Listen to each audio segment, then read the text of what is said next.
aí, estamos de volta no nosso segundo encontro da disciplina chamada Informática Aplicada à Operação de Caixa, e hoje nós vamos falar de algo muito importante para você desenvolver as suas atividades mais eficientemente possível, que nós vamos trabalhar aqui a questão da planilha eletrônica, não é?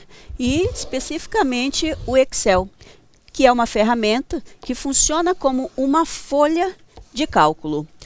É possível inserir dados na forma de uma tabela e utilizar uma infinidade de funções que realizam cálculos e testes lógicos com esses dados. E nós temos aqui dois exemplos de duas grandes ferramentas, tanto o Calc, que faz parte do pacote de software livre, o BR Office, como o Excel, que faz parte do pacote proprietário da Microsoft Office. E dentro dessa estrutura, né, dessa ferramenta poderosa, a partir de manipulação de linhas, colunas, né, que vai dar ali a origem de uma célula, você consegue fazer, manipular cálculos, manipular números, gerar gráficos, você consegue fazer inclusive uma auditoria mais simples, mas uma auditoria dentro da estrutura dessa plataforma chamada planilha eletrônica. Para nós começarmos aqui, nós temos uma tela exatamente desse Excel, que ela consiste em linhas, né? As linhas, e ela consiste nas colunas. E aí a junção de uma linha com uma coluna, ela vai dar origem a uma célula. Tá? Aqui nós temos as ferramentas. Essas ferramentas, à medida que você for clicando, né, nos menus superiores, é claro que ela vai mudar aqui as ferramentas e vai facilitar, no caso, né, a operação dessas informações aqui. Com relação a essa planilha aqui que nós temos, elas são consideradas a partir do uso de expressões matemáticas. Então, eu posso utilizar uma função ou uma fórmula, criando expressões matemáticas. Essa função, quando é que você utiliza uma função? Quando você utiliza uma das 256 funções pré-definidas do próprio aplicativo.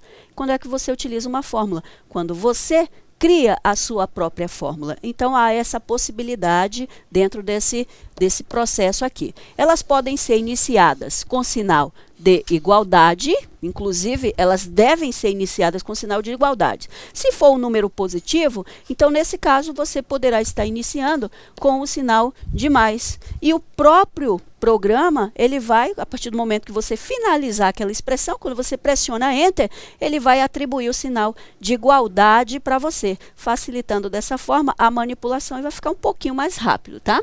Então, possui aí as fórmulas ou funções, basicamente três partes, que seriam referências ou nomes.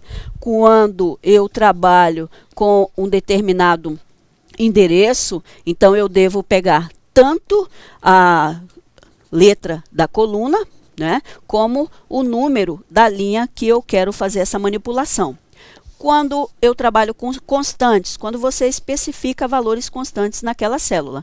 E quando eu trabalho com funções, é você utilizar as regras, no caso, definidas ou determinadas pelo próprio programa, pela própria planilha eletrônica. Então, você pode estar manipulando aí essas três maneiras, né? E facilitando aí, no caso, a realização dos cálculos na empresa que você trabalha ou que você vai trabalhar aí, tá? Função soma. Eu trouxe só um exemplo bem simples. Função soma. A sintaxe dela é igual soma, pode ser maiúsculo ou minúsculo, tá? Você vai identificar aqui, vai definir a planilha, ou no caso, a célula de origem, e seguido por dois pontos, quando ela é contínua, você vai definir a sua célula de destino. Aqui no caso, soma, abre parênteses A1, dois pontos A5, está me dizendo que eu quero somar as células A1 até A5, ou seja, 10, mais 15, mais 30, mais 25 e, no caso, mais 20. E aqui vai nos dar um resultado quando você executa essas informações, tá? Operação com leitores de código de barra. Ele foi um achado, né? porque quando nós não tínhamos esse tipo de tecnologia, as filas eram gigantes no próprio banco, as filas eram maiores ainda lá numa casa lotérica, né? Então isso veio facilitar bastante, porque se você for observar todos os boletos, eles vêm com essa código de barra. E claro, para fazer a leitura desse código de barra, você precisa de um equipamento. Então, no caso, o leitor de código de barra.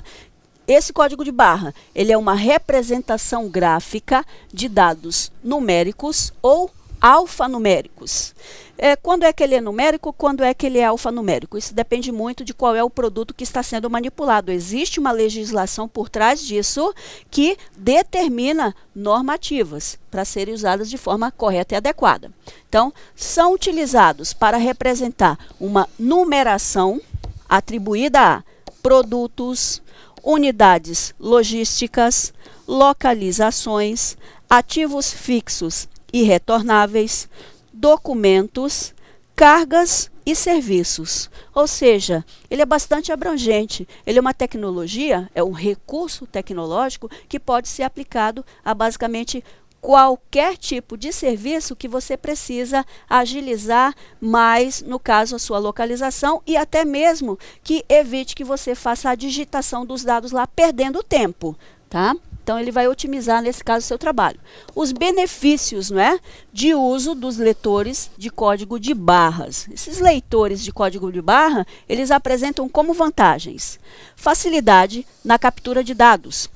Então, as filas, até de bancos mesmos e casas lotéricas, elas já ficam menores, porque ao invés de você digitar 15, 16 números, você simplesmente, rapidamente, em alguns segundos, o sistema ele já consegue fazer a detecção daquele código que está ali. Ele vai propiciar a automação de processos, vai também ser mais eficiente, vai apresentar maior controle e confiabilidade para a empresa. Veja bem, você está em um supermercado e você tem ali um carrinho lotado de mercadoria. Já imaginou? Você ter que digitar todos os códigos um a um. Então, o tempo que vai demandar, ao término do atendimento de um cliente, você vai perceber que tem 20 pessoas atrás deles ou mais, tá? Então, isso daí vai ocasionar, vai acarretar uma insatisfação do cliente. E com o uso desse tipo de tecnologia, desse tipo de sistema, você consegue sanar inicialmente esse problema aí. Segurança. Quando nós falamos em segurança, os computadores que são utilizados para realizar tarefas valiosas, manipulação dos dados da empresa, como armazenar os dados, controlar estoques, trocar informações com funcionários, cadastrar clientes, pagamento de contas, elaboração e entrega, né? A declaração de imposto de renda, por exemplo, acesso a contas bancárias, é necessário que você seja cercado de algumas tecnologias, alguns recursos, né, que venham favorecer a proteção desses dados, né? Para isso, nós podemos apresentar como defesas utilização de antivírus, uso da criptografia, seja ela simétrica ou assimétrica, as senhas, que é o mais comum nos sistemas computadorizados, uso de um firewall na tua rede, fazer um gerenciamento dos riscos, né? O que é mais vulnerável na tua empresa e como tratar essa vulnerabilidade. Também plano de contingência, caso ocorra algo, e também fazer uma auditoria. Isso aqui são algumas sugestões de defesa que a própria empresa poderá estar utilizando exatamente no seu sistema, no seu departamento de TI, para proteger os dados e, claro, consequentemente, não vazar uma informação importante, uma operação bancária, os dados de um determinado cliente. Então, são maneiras, claro, algumas não são muito baratas, mas são maneiras existentes que venham a proteger, no caso, os dados do teu sistema computacional, ok? Finalizamos aqui esse nosso encontro. Espero que vocês tenham entendido todo o material disponibilizado e até a próxima.